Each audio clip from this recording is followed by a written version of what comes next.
Hello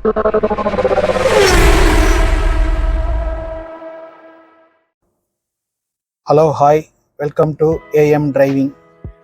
இன்னைக்கு நம்ம பார்க்க போகிற டாபிக் என்னன்னு பார்த்தீங்கன்னா ஸ்டேரிங் எப்படி யூஸ் பண்ணணும், எப்படி ஆப்ரேட் பண்ணணுன்றதை பார்க்கலாம் ப்ரொசீஜராக. ஓகே, வாங்க வீடியோக்குள்ளே போகலாம். ஓகே, இன்றைக்கி நம்ம ஸ்டேரிங் வந்து எப்படி யூஸ் பண்ணணுன்றதை பார்க்க போகிறோம்.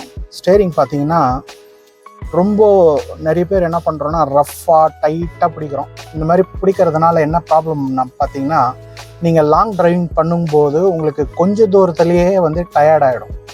ஒரு எக்ஸாம்பிள் சொன்னோன்னா, இங்கேருந்து நீங்கள் ஒரு 40 கிலோமீட்டர் நீங்கள் போகிறீங்க அப்படின்னா, நீங்கள் போகிற அந்த 10 கிலோமீட்டர் சிட்டி விட்டு வெளியே வர்றதுக்குள்ளவே நீங்கள் டயர்ட் ஆகிடுவீங்க. அதனால் என்ன பண்ணுங்கள், ஸ்டேரிங்கை வந்து ப்ராப்பராக எப்படி யூஸ் பண்ணுன்றதை பார்க்கலாம். ஸ்டேரிங் பார்த்தீங்கன்னா உங்களுக்கு 2 விதமான அட்ஜஸ்ட்மெண்ட் வரும். இது வந்து ஹைட்டுக்கான அட்ஜஸ்ட்மெண்ட்டு. இந்த ஹைட் உங்களுக்கு எப்படி வேணுமோ அதை கரெக்டாக வச்சுக்கோங்க. அதுக்கப்புறம் சில வண்டிகளில் பார்த்தீங்கன்னா இந்த டெலஸ்கோபிக் வரும், அது நம்ம வண்டியில் கிடையாது. அதுவும் வந்து உங்களுக்கு எப்படி வேணுமோ அதை நீங்கள் அட்ஜஸ்ட் பண்ணி வச்சுக்கிட்டு அதுக்கப்புறம் நீங்கள் ஆப்ரேட் பண்ணுங்கள். இப்போது சிங்கிள் ஹேண்டு ஓட்டுறவங்க கரெக்டாக அவங்க அதெல்லாமே ப்ராப்பராக ஃபிட் பண்ணி வச்சுருப்பாங்க. அவங்க உட்காந்த உடனே அதை ஆரம்பிச்சிருவாங்க. நம்ம வண்டி மாற்றி ஓட்டுறோம். இப்போது உதாரணத்துக்கு வீட்டில் 4 பேர் இருப்பாங்க. 4 பேரும் வந்து மாற்றி ஓட்டுறதுனால உங்களுக்கு ஏற்ற மாதிரி அட்ஜஸ்ட்மெண்ட் மாறி இருக்கும். அதனால் நீங்கள் உட்காரும்போது இந்த seat adjustment, steering adjustment, 2 mirror adjustment, centre mirror adjustment, இது எல்லாத்தையும் வந்து ஃபஸ்ட்டு கவனிச்சிருங்க. கவனிச்சுட்டு அதுக்கப்புறம் நீங்கள் வண்டி எடுங்க. ஓகே, இப்போ நம்ம ஸ்டேரிங்கை பற்றி பார்க்கலாம். இப்போ நான் ஃபஸ்ட்டு கொஞ்சம் தூரத்துக்கு உங்களுக்கு ஓட்டுறேன். அதை நான் எப்படி ப்ராப்பராக யூஸ் பண்ணுறேன்றத ஸ்டேரிங்கை ஒரு தடவை பார்த்துருங்க. அதுக்கப்புறம் நம்ம மீதி பார்க்கலாம். எப்போவுமே நம்ம ஒரு தெருவுலேருந்து மெயின் ரோடுக்கு வரோம் அப்படின்னா ஃபஸ்ட்டு எடுத்த உடனே வேகமாக யாரும் இல்லைன்றது, நம்ம கண்ணு கெட்டின தூரம் வரைக்கும் யாரும் இல்லைன்னு பார்த்த உடனே நம்ம போயிடக்கூடாது. ஃபஸ்ட்டு அந்த ரோடுக்கு கிட்ட போய் எந்த பக்கம் வளைக்க போகிறோமோ அந்த பக்கத்துக்கு லைட்டாக வண்டியை பெண்ட் பண்ணிங்க. அதுக்கப்புறம் வண்டியை சுத்தமாக நிப்பாட்டிட்டு 2 சைடுமே கவனிச்சிருங்க. லெஃப்ட்டு ரைட்டு பார்த்துட்டு அதுக்கப்புறமா வண்டி எடுங்க. முடிஞ்ச அளவுக்கு லைனை தாண்டாதீங்க. லைனை தாண்டாமல் கொஞ்சம் ஓரமாக போகிற மாதிரி போங்க. ஏன்னா வேகமாக வராங்க இல்லையா, அவங்களுக்கு கொஞ்சம் வழி வேணும். ஏன்னா நம்ம வண்டி கற்றுக்கிறது நமக்கு தெரியும், ஆனால் அவங்களுக்கு அது தெரியாது. அதனால் முடிஞ்ச அளவுக்கு என்ன பண்ணுங்கள், கொஞ்சம் ஓரமாக போகிறதுக்கு ட்ரை பண்ணுங்கள். அதுக்கப்புறம் கொஞ்சம் கொஞ்சமாக ஸ்பீடு ஏற நீங்கள் உங்கள் ட்ராக்குள்ளே வந்துடலாம்.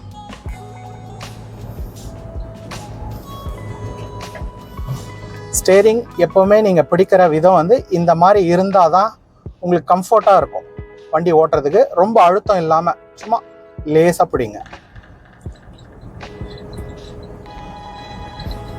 இப்போ பார்த்தீங்கன்னா வண்டி நான் லெஃப்ட் டர்ன் பண்ணுறேன். லெஃப்ட் டர்ன் பண்ணும்போது எப்போவுமே என்ன பண்ணுங்கள், மெதுவாக லெஃப்ட் பக்கம் கொஞ்சம் அப்படி லைட்டாக அணைக்கிற மாதிரி வந்துடுங்க. அப்போ பின்னாடி இருக்கிறவங்களுக்கு தெரிஞ்சிடும், ஓ வண்டி இவங்க ஓரம் கட்டுறாங்க, ஓரமாக வராங்க, வண்டி நிறுத்த போகிறாங்க, இல்லை திரும்ப போகிறாங்கன்றது அவங்க கெஸ் பண்ணிவிடுவாங்க. அதுக்கேற்ற மாதிரி நீங்கள் மெதுவாக லெஃப்ட் டர்ன்.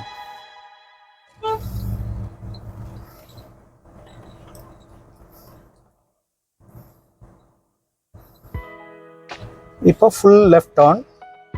இப்போ நான் சுத்தமாக மண் தரையில் இறங்கினதுனால வண்டி வந்து ரொம்ப டைட்டாக போகும். அதனால் முடிஞ்ச அளவுக்கு ஃபஸ்ட் கியர் போட்டுட்டு மெதுவாக நீங்கள் கிளச்சை ரிலீஸ் பண்ணி ஸ்டேரிங்கை டர்ன் பண்ணுங்கள். அப்படி ஸ்டேரிங்கை நீங்கள் மெதுவாக டர்ன் பண்ணும்போது வெளியில் நிறைய கவனம் கொடுங்க. அதாவது வண்டியோட டைரக்ஷன், இந்த வியூ இருக்குது பார்த்தீங்களா, இந்த வியூவை பாருங்கள். அதே மாதிரி கொஞ்சம் அட்வான்ஸாக பாருங்கள். வண்டி எந்த பக்கம் போகணுன்றதை நீங்கள் கொஞ்சம் அட்வான்ஸாக கவனிச்சிங்கன்னா உங்களுக்கு ஒரு ஐடியா வந்துடும். இவ்வளோ திருப்பினா போதும், இவ்வளோ வளைச்சா போதும்ன்றது உங்களுக்கு ஒரு ஐடியா வரும். இப்போ நான் அதை சென்டர் பண்ணி பொறுமையாக நான் வெறும் கிளச் கண்ட்ரோல்லையே நான் வண்டியை நவுத்திட்டு இருக்கேன்.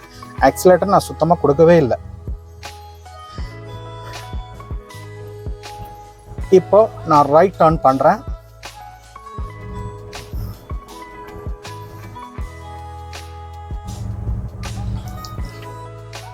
இப்போ ஃபுல் ரைட் டர்ன். எவ்வளோ வளைச்சிருக்கோன்றதை நீங்கள் வந்து ஸ்டேரிங்கில் எப்போவுமே அடையாளம் வைக்காதீங்க. வெளியில் பார்த்தீங்கன்னா தான் உங்களுக்கு அது புரியும். அதனால் முடிஞ்ச அளவுக்கு நீங்கள் ஃபோக்கஸ் ஃபுல்லாக வண்டிக்கு வெளியே கொடுங்க. இப்போ நான் லெஃப்ட் டர்ன் பண்ணியிருக்கேன்.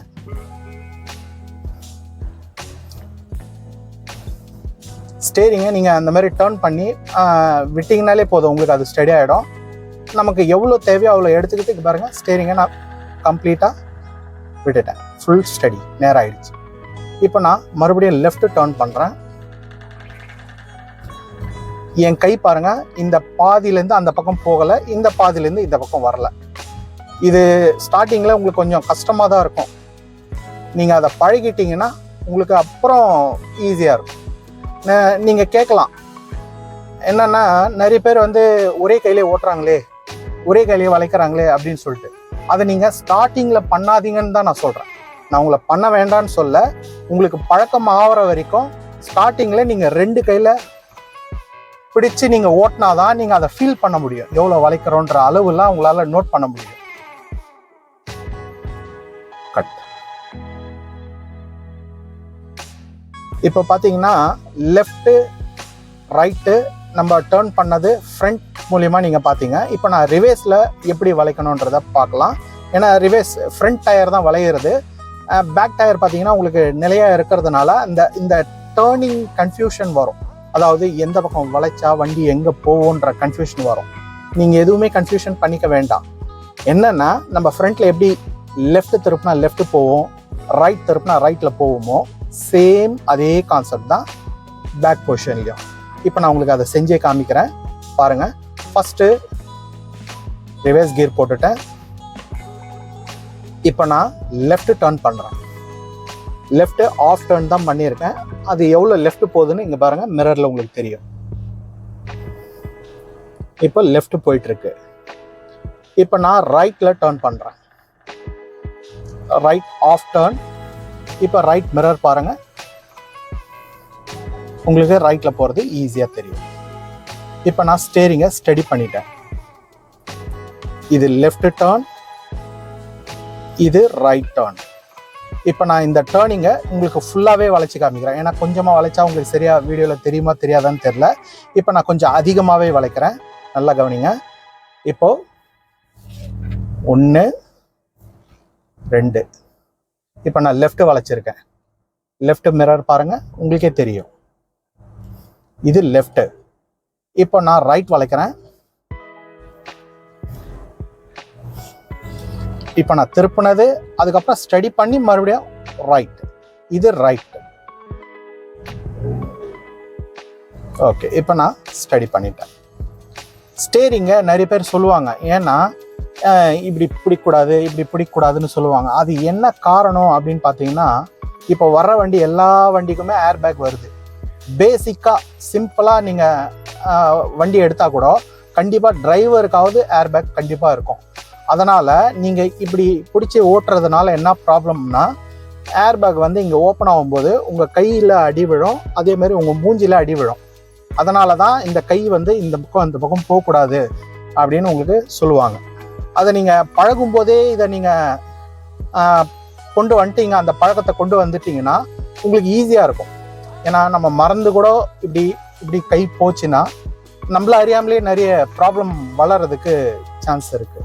ஓகே, இப்போது நம்ம அடுத்த ஸ்டேஜ் என்னன்னு பார்த்தீங்கன்னா, இப்போ நான் உங்களுக்கு எஸ் கட்டிங் நான் போட்டு காமிக்கிறேன். அது எஸ் கட்டிங் பார்த்தீங்கன்னா கண்டினியூவாக எஸ் கட்டிங் போட்டோன்னா உங்களுக்கு 8 மாதிரி வரும். அதை நான் உங்களுக்கு பண்ணி காமிக்கிறேன் பாருங்கள். ஃபஸ்ட்டு ஸ்டெடியாக நேராக போயிடுங்க. இப்போ நம்ம எந்த பக்கம் வளைக்க போகிறோன்றதை ஃபஸ்ட்டு கெஸ் பண்ணிங்க. இப்போ நம்ம லெஃப்ட் வளைக்க போகிறோன்னா கொஞ்சம் நீங்கள் ரைட் எடுத்துக்கங்க. ரைட் எடுத்துக்கிட்டு இப்போது லெஃப்ட் டர்ன் வந்து ஃபுல்லாக டர்ன் பண்ணுங்க. ஃபுல் எண்டு வரைக்கும்,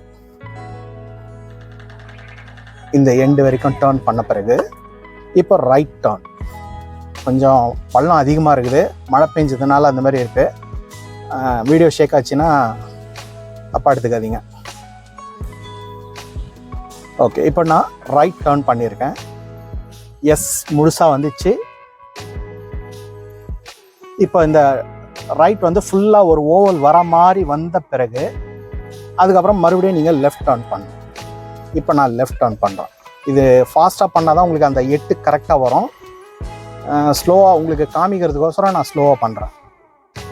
இப்போ ஃபுல் லெஃப்ட். ஓகே, புரிஞ்சிருக்கும்னு நினைக்கிறேன்.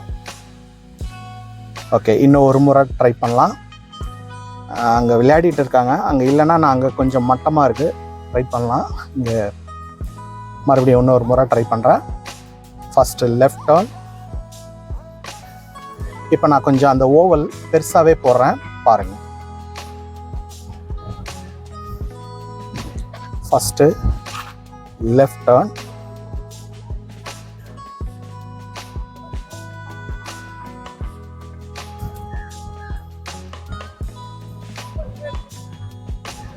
இந்த லெஃப்ட் ஃபுல் டர்ன் வந்துடணும். அதுக்கப்புறம் ரைட் டர்ன்.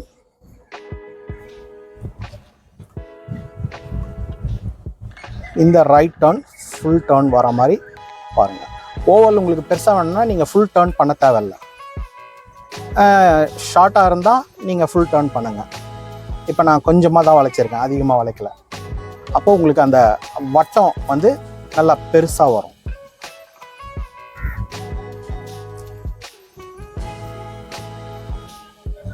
ஓகே, இப்போ இந்த டர்ன் முடிஞ்சது. இப்போ நான் இங்கே வெறும் பாருங்கள், அந்த கை மட்டும் எடுக்கிறேன். ஸ்டேரிங் பாருங்கள்,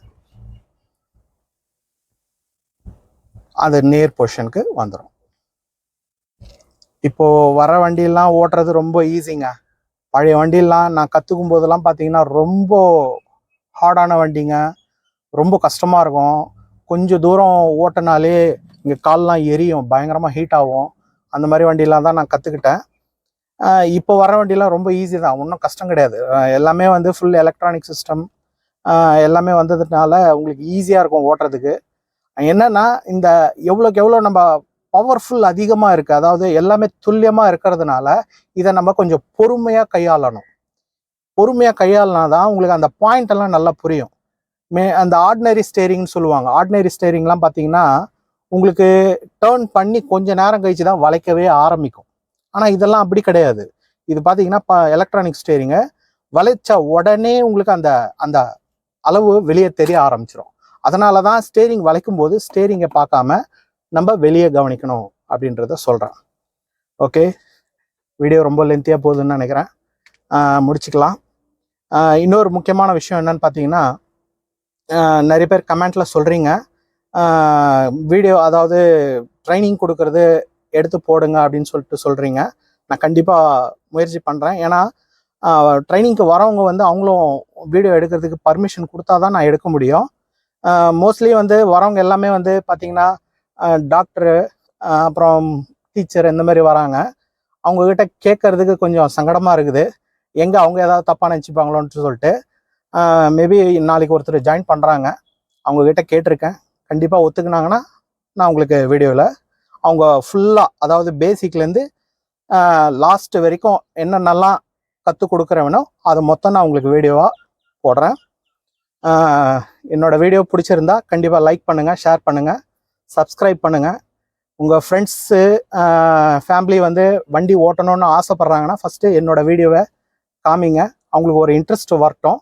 வந்த பிறகு நீங்கள் அவங்களுக்கு வண்டி கொடுக்குறதோ இல்லை டிரைவிங் ஸ்கூலில் நீங்கள் ஜாயின் பண்ணுறதோ பண்ணலாம்.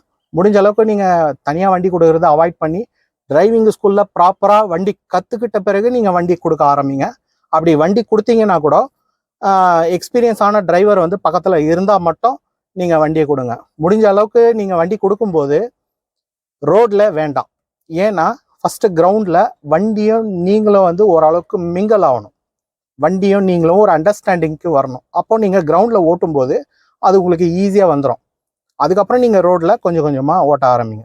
ஸ்டார்டிங் பிகினிங்கில் நீங்கள் ஓட்டுறீங்க அப்படின்னா முடிஞ்ச அளவுக்கு கிரவுண்டில் ப்ராக்டிஸ் பண்ணுங்கள். Okay, thank you.